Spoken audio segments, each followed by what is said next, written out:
Bonjour les parents positifs,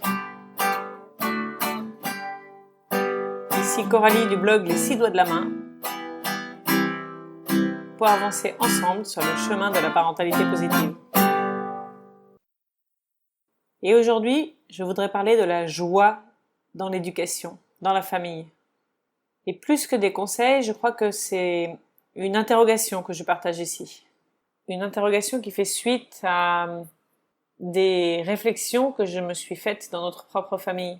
Je me suis rendu compte que nous avons développé chez nous énormément de techniques, de compétences, et puis évidemment de façons de penser plus profondes, qui nous permettent d'avoir un mode d'éducation bien différent de ce qu'il était il y a plusieurs années, un mode d'éducation qui nous permet plus de connexion avec nos enfants. Nous sommes persuadés que la connexion est à la source de l'enseignement, que nous ne pouvons pas espérer la collaboration, la coopération de nos enfants sans être connectés avec eux. Et nous dépensons pas mal d'énergie pour s'attacher à se défaire de nos réflexes de jugement, de critique, et plutôt essayer de mieux comprendre nos enfants, ainsi que je le partage régulièrement sur le blog. C'est tout un travail sur nous-mêmes qui nous a aidés à moins nous énerver. La compréhension de l'enfant nous permet de développer notre tolérance. Et si j'ai commencé ce chemin avec l'idée de moins crier, il est clair que cet objectif-là est atteint. Cependant, j'ai encore le sentiment que ce n'est pas assez. Mieux nous entendre et moins crier, c'est déjà énorme, je le sais. Je sais également que j'ai appris à aider mes enfants à développer des compétences à long terme. Je leur apprends à faire de leurs erreurs des opportunités. Je leur apprends comment trouver des solutions entre nous et dans leurs conflits. Je développe leur confiance en eux. Et je suis évidemment ravie de tout cela. Cependant, parfois, j'ai l'impression qu'il me manque encore quelque chose. Il me manque la joie. Bien sûr, il y a les moments dans lesquels nous avons du mal, malgré toutes nos compétences, malgré toutes nos bonnes intentions, parce que nous sommes nous-mêmes fatigués, irrités. Nous avons peu de patience. Et ces moments-là seraient évidemment les plus difficiles. Ce sont les moments où l'on a le plus de mal à recevoir leurs émotions, ou du moins leurs émotions négatives. Ce sont les moments où l'on perd la perspective de leur âge. On a beau avoir appris que leur cerveau n'est pas encore complètement mûr, qu'il est normal qu'ils ne sachent pas gérer leurs émotions.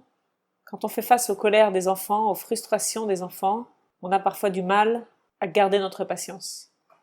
L'un de nos enfants est particulièrement sensible et lorsqu'il est lui-même dans une journée difficile et que les pleurs s'enchaînent, c'est parfois épuisant. Cependant, je me faisais récemment la réflexion que cette intensité avec laquelle ils sont parfois capables d'exprimer leur colère, leur tristesse, est également présente pour les émotions positives. C'est incroyable de voir de quelle manière ils expriment leur joie, leur gaieté pour des toutes petites choses.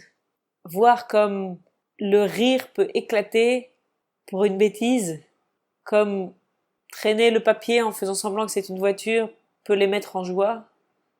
Les voir courir vers nous quand on rentre à la maison pour se jeter dans nos bras.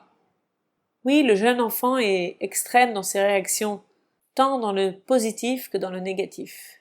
Et parfois, j'aimerais pouvoir encore puiser en moi pour m'attacher à ces réactions positives, pour m'y recharger suffisamment pour, à mon tour, pouvoir l'exprimer lorsque tout va bien.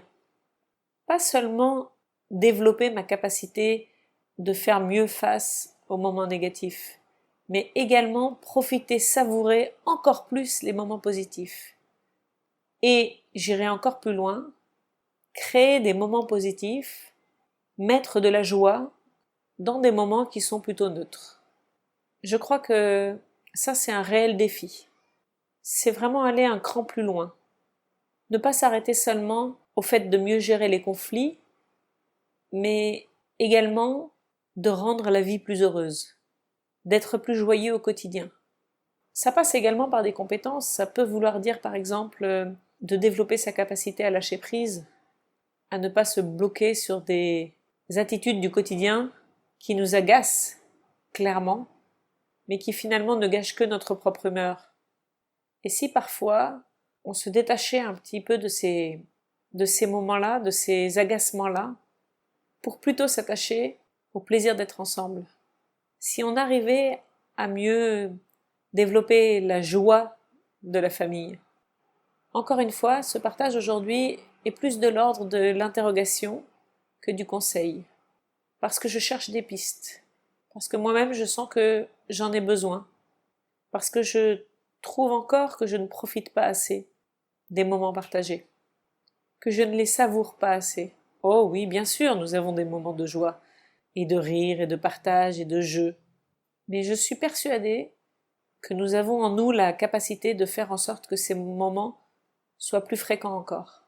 Et je suis persuadée que c'est un cercle vertueux, que plus nous savourerons ces joies, plus nous insufflerons de la joie dans notre quotidien, et moins nous aurons besoin de compétences pour mieux gérer les conflits, parce que moins il y aura de conflits. Entre nous et entre eux également. Alors je me propose d'essayer ça. Dans les jours qui viennent, je vais essayer de m'attacher à la joie, la poser comme priorité familiale. Si vous avez des idées, n'hésitez pas à me les partager. Et la semaine prochaine, j'essaierai de prendre un moment pour vous raconter ce que ça a pu changer chez nous. À bientôt!